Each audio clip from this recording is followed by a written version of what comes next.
டேஸ்டான சிக்கன் சால்னா செய்வது எப்படின்னு பார்க்கலாம் வாங்க. சிக்கன் சால்னாக்கு தேவையான பொருட்கள், 1/2 கிலோ சிக்கனுக்கு தேவையான பொருட்கள்.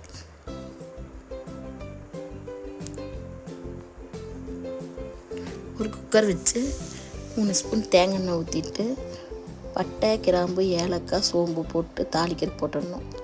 சின்ன வெங்காயத்தை ஒரு 10-15 சின்ன வெங்காயத்தை மிக்சியில் கொரன்னு அரைச்சிடணும். இஞ்சி பூண்டு பேஸ்ட்டு 1.5 ஸ்பூன் இஞ்சி பூண்டு பேஸ்ட்டு போட்டு பட்டை கிராம்பு தூள் போட்டு அதோடைய பச்சை வாசம் போகிற வரைக்கும் நல்லா வதக்கிடணும். 2 ஸ்பூன் மல்லித்தூளும் காரத்துக்கு தேவையான மிளகாத்தூள் போட்டு ஒரு சின்ன ஸ்பூன் சோம்புத்தூள் போட்டு நல்லா வதக்கிடணும். நல்லா கிளறி விட்டுட்டு 1/2 டம்ளர் தண்ணி ஊற்றி நல்லா கிளறின பின்னாடி அது எண்ணெய் பிரிஞ்ச பின்னாடி சிக்கன் போட்டுடணும்.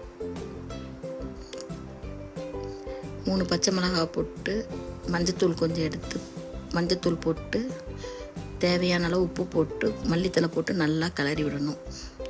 5 நிமிஷம் மூடி வச்சிடணும்.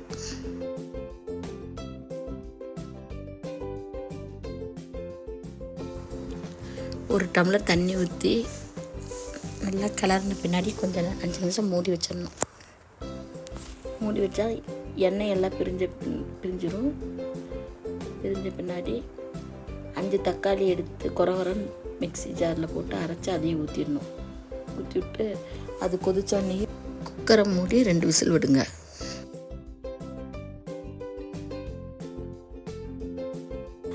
விசில் அடங்கின பின்னாடி குக்கர் திறந்து பார்த்தோம்னா சிக்கன் வெந்திருக்குதான்னு பாருங்கள். வெந்துருச்சுன்னா நம்ம எடுத்து வச்சுருந்த தேங்காவை 2 பீஸ் தேங்காவை நல்லா ஃபைன் பேஸ்ட்டாக அரைச்சி அதையும் ஊற்றி விட்டுடணும்.